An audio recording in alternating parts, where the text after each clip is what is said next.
Hello guys, नमस्ते। मेरा नाम स्वाति है और मैं मुरादाबाद में रहती हूँ। तो गाइस, हो रहा है सुबह सुबह का टाइम और दिन है संडे का। तो सोचा चलो आप लोगों के साथ एक ब्लॉग शेयर कर लिया जाए। तो यहाँ पर मैं नहा धो करके हो गई हूँ तैयार किचन में काम करने के लिए। तो यहाँ पर सबसे पहले हमारी लक्ष्मी को बांधा जा रहा है अंदर, क्योंकि सुबह सुबह 6 बजे करीब इसको बाहर बांध देते हैं।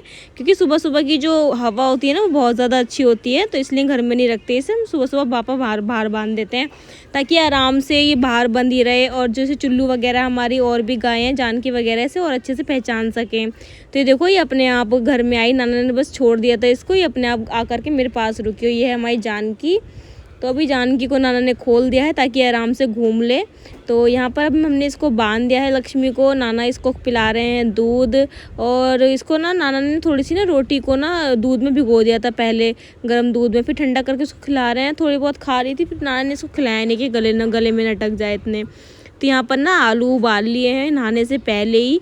तो यहाँ पर आ गई हूँ मैं अब किचन में। अब आलू में ठंडा पानी डाल करके आलूओं को हम छील लेंगे। तो मुझे अभी लग रहा था कि बस आलू गिर जाएगा, पर आलू बच गया। तो सबसे पहले ना मेरे उठने से पहले ही मेरे पापा ने आलू उबाल दिए थे। मैंने वैसे सोचा था कि मैं पनीर के पराठे बनाऊँगी, पर पापा ने आलू उबालने के लिए रख दिए थे। तो फिर सोचा कि चलो अब आलू के पराठे बना लेते हैं। तो यहाँ पर मैंने आलूओं को छील लिया और ये चॉपर में डाली हरी मिर्च और प्याज, और इसके अंदर डाला हमने पनीर। क्योंकि मेरे को पनीर के पराठे बनाने थे ना, तो इसलिए मैं छोटा वाला चक्का ले आई थी पनीर का, क्योंकि पनीर का थोड़ा बड़ा भी रखा था बना हुआ। पर मैंने छोटा वाला यूज़ किया कि चलो अब आलू के बन रहे हैं तो पनीर की क्वान्टिटी थोड़ी कम ही डलेगी। तो प्याज, हरी मिर्च और पनीर को मैंने डाला चॉपर में, और अच्छी तरीके से इसको हमने चॉप कर लिया। और चॉप करने के बाद हमने इसके अंदर डाल दिया आलूओं के अंदर इसको। अब हम इसके अंदर नॉर्मल से मसाले डालेंगे, जैसे कि जीरा, हींग वगैरह। अभी सबसे पहले मैं आटा मलने के लिए रख देती हूँ, कि मैं आटा मलना भूल गई थी। क्योंकि पहले आटा मल के रख देंगे ना, तो इतना आटा भी थोड़ा सेट हो जाएगा। तो नमक डाल करके यहाँ पर मैं आटा गूँथ लूँगी। तो आप लोग वैसे मुझे कमेंट करके बताइएगा कि आप लोग पराठे किस तरीके से बनाते हैं। मैं तो, मेरा मन था ना पनीर के पराठे बनाने का, तो मैं पनीर प्याज के पराठे बनाती, पर मेरे को क्या ही पता था कि हमारे पापा आलू उबाल देंगे। तो हमारे पापा ने आलू उबालने के लिए रख दिए थे। तो यहाँ पर अब मैंने आटा मल लिया आराम से अच्छी तरीके से, सॉफ्ट। अब मैं इसको रख दूँगी उठा करके 10 मिनट के लिए, और ये सॉफ्ट हो जाएगा। उसके बाद हम बनाएंगे पराठे। तो यहाँ पर देखो, इसको मैंने ढक करके रख दिया था, और यहाँ पर आटा भी हमारा बिल्कुल इससे सेट होने वाला है। तो इसमें डाल दिया हमने आलू के अंदर लाल मिर्च, जीरा, नमक, थोड़े से धनिया पाउडर डाल दिया। हींग तो बहुत ज़्यादा ज़रूरी होती है, क्योंकि हींग जो होती है ना, वो मतलब आलू का पराठा हो या कोई भी चीज़ हो, वो ज़्यादा ना गैस वगैरह नहीं बनाती है। तो यहाँ पर अब हम इसको अच्छी तरीके से ना मैश कर देंगे आलूओं को सारे अच्छे से।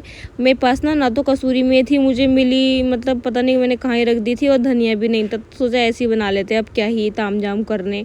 तो साइड में मैंने चाय भी बनने के लिए रख दी थी। अभी आपने देखा होगा मैंने दूध डाल दिया था चाय के अंदर। तो यहाँ पर हम सबसे पहले बनाएंगे लोई, उसके बाद फिर स्टफिंग भर करके बनाएंगे पराठे। तो वैसे आप लोग क्या खाते हो? मैं छुट्टी के दिन ना हमारे घर में पराठे ही बनते हैं, वो भी स्टफ्ड पराठा बनता है। अब चाहे कोई सा भी स्टफ्ड ब्रेड पराठा बना लो आप, गोभी का बना लो, प्याज का बना लो, पनीर का बना लो, लौकी का बना लो, किसी भी चीज़ का बना लो। फिलहाल मेरे घर में मोस्टली जो पराठा बनता है ना, वो आलू के ही बनते हैं। हमारे घर में आलू के पराठे तो ज़रूर बनते हैं, पर मेरे पापा को ना ज़्यादा आलू भरे हुए पराठे बिल्कुल पसंद नहीं है। और मेरी आदत है कि मैं कम आलू भर के पराठे नहीं बनाती हूँ, मैं हमेशा भर के बनाऊँगी, बहुत सारे आलू भर के। क्योंकि मेरी मम्मी भी ना बहुत सारे आलू भर के पराठे बनाती थी, तो उन्हीं से मैंने सब चीज़ें सीखी थी। तो मुझे ना आज तक मेरा वही मन करता है कि बहुत सारे आलू भर के पराठे बनाऊँ मैं। पर पापा को पसंद नहीं आते हैं, तो इसलिए पापा के लिए मैं कम आलू के पराठे भर करके उनके लिए बनाती हूँ। तो अभी यहाँ पर अब हम सेक रहे हैं आलू। थोड़ा बहुत ना ये फट सा जो गया है, वो इसलिए फट गया है कि मेरे हाथ से ना थोड़ा सा ना सही से आलू मैश नहीं हुए थे। तो जो पूरे साबुत आलू रह जाते हैं ना, तो वो जैसे बेलन मारो तो वो फैलते हैं, तो इसलिए थोड़ा बहुत फट गया है। अदरवाइज़ पराठा बहुत ज़्यादा टेस्टी बन के तैयार हुआ है। यहाँ पर चाय भी हमारी कितनी ज़्यादा टेस्टी लग रही है, आपको दिख रहा होगा शायद चाय के कलर से। तो यहाँ पर अब मैं एक एक करके सबको खिलाती रहूँगी, सबका लगा दूँगी खाना, पापा का, नाना का और भैया का। क्योंकि नाना भी सुबह सुबह के टाइम में आ जाते हैं, क्योंकि हमारे गाय वगैरह हैं, तो उनको देखना वगैरह भी होता है। सब लोग मिलजुल करके देख लेते हैं। तो यहाँ पर बटर डाल करके और पराठे चाय में सबको दे दूँगी। चटनी रखी थी रात में, मैंने बनाई थी हरे धनिए की, तो वो दे दी थी, क्योंकि चटनी का और पराठे का मेल बहुत ज़्यादा अच्छा लगता है। फिर सबको खिलाने के बाद भाई आती है मेरी बारी, मेरे खाना खाने की बारी। तो फिर मैंने खाया, क्योंकि क्या ही था भाई, सबको खिलाने के बाद ही मैं खा पाती हूँ।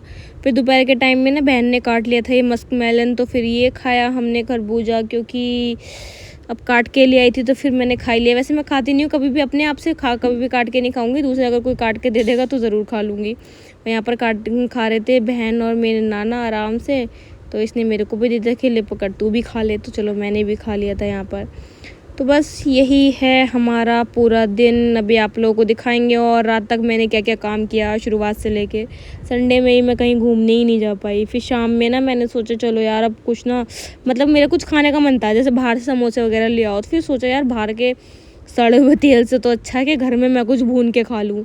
तो फिर मेरे को ना ध्यान आया कि अरे कचरी पापड़ तो रखे हैं घर में, तो फटाफट से मैंने कढ़ाई के अंदर डाला सरसों का तेल, और सरसों के तेल में हमने ये सारे कचरी पापड़ अपने थोड़े से तल लिए। क्योंकि पता है आप लोगों को एक रियलिटी बताती हूँ मैं, ये खाना सबको पसंद होता है पर गर्मी में खड़ा होकर तले कौन इसको। क्योंकि देखो पकौड़ी पूरे मार्केट में बिक रही हैं, समोसे पूरे मार्केट में बिक रही हैं। अगर ऐसा होता ना कि अगर बड़े ईयू वाले जो टाइप के इंसान होते हैं वो नहीं खाते होते ना, तो मार्केट आज बंद हो गया होता, पूरी पराठे का भी और हर चीज़ का।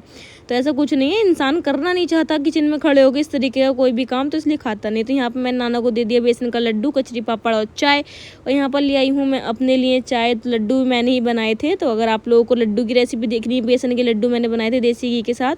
अगर आपको इसकी भी रेसिपी देखनी है तो आप लोग ये भी रेसिपी देख सकते हैं मेरे यूट्यूब चैनल स्वाति की देसी रसोई पर जा कर के, वहाँ पर पूरी रेसिपी मैंने इसकी डाली है। तो यहाँ पर अब हम खा रहे हैं सारे जने चाय बैठ करके साथ में, हम लोग साथ में बैठ करके खाते हैं। तो अभी ना हमारी लक्ष्मी की तबीयत बिल्कुल भी ठीक नहीं हो रही है, मतलब बहुत ना इसकी वीकनेस सी हो रही है। फिर मैंने सोचा चलो अब इसको दूध पिला देते हैं, क्योंकि इसको कमज़ोरी भी काफ़ी हो रही है और ये पतली भी बहुत ज़्यादा हो रही है। क्योंकि माँ के दूध में और नानी के दूध में बहुत ज़्यादा फ़र्क होता है। माँ का दूध होता है तो ये अपना भरपूर होके पीती, पूरा पेट भर के पीती। अब ये है कि हमें थोड़ा डर रहता है, हम ज़्यादा दूध इसलिए डर के मारे पिलाते हैं कहीं इसका पेट ना ख़राब हो जाए, उसकी और तबीयत ख़राब ना हो जाए। पर हमें ये नहीं पता होता कि इसकी कैपेसिटी कितनी है। पर फिर भी हम इसका पूरा ध्यान अपना, मतलब अपनी तरफ से पूरी कोशिश कर रहे हैं इसका ध्यान रखने की, इसका पूरा अच्छे से देखने की, सब कुछ। तो शाम में दूध भी दूध गया था, तो फिर मैंने उसके बाद अपनी लक्ष्मी को दूध पिला दिया था। फिर शाम में ना पापा ने बोला कि अब क्या ही खाया जाएगा, और वैसे भी शाम के टाइम में पापा रोटी वगैरह नहीं खा रहे हैं, ना भैया खा रहे हैं। तो इसलिए मैं शाम में या तो दलिया बनाऊँगी या पोहा बनाऊँगी, फिर ये मूँग की दाल छिलके वाली, या फिर ये वाली बनाऊँगी धुली वाली। तो यहाँ पर मैंने धुली हुई दाल ले ली है, कुकर के अंदर अब डाल देंगे इसको धो करके ना। इसके अंदर मैं आज डाल के बनाऊंगी बरी, जो सोयाबीन की बरी होती है ना वो। तो उससे क्या होगा, प्रोटीन की भी कमी बिल्कुल नहीं रहती है शरीर में और काफ़ी ठीक रहती है वो। तो यहाँ पे मैं दाल को अच्छी तरीके से वॉश कर लेंगे और उसके बाद हम इसके अंदर डाल देंगे भीगी हुई बरी जो होती है सोयाबीन की वो। वैसे आप लोगों ने कभी खाई नहीं होगी, पर इसको खाना काफ़ी ज़्यादा टेस्टी लगती है। पर हाँ ये है कि मैं जब भी कोई ऐसी चीज़ बनाती हूँ ना, ऐसी की चीज़ बनाती हूँ, दाल दलिया या पोहा वावा कुछ भी बनाऊँगी ना, तो उसके साथ चटनी सबको चाहिए होती है। वो चटनी ज़रूर ही खाते हैं सारे के सारे।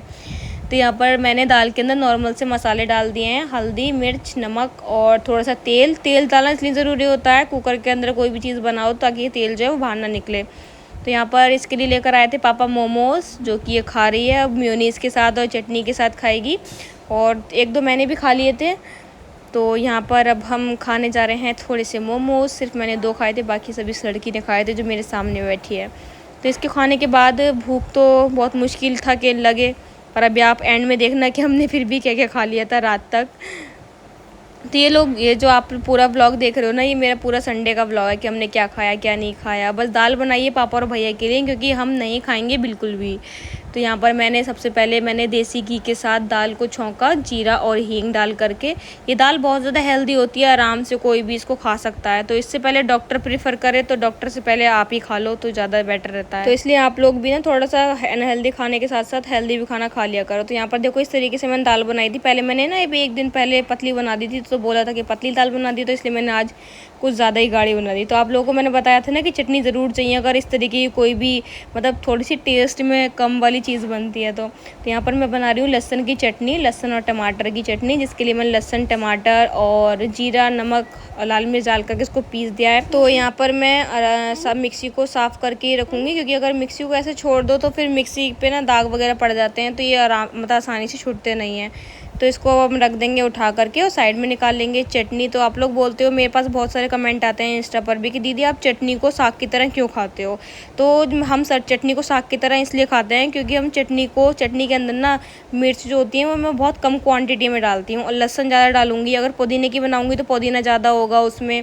और जैसे लाल वाली जो मैंने चटनी बनाई है तो इतनी सारी नहीं दूंगी मैं खाने के लिए, क्योंकि उसमें टमाटर की क्वांटिटी ज़्यादा होती है।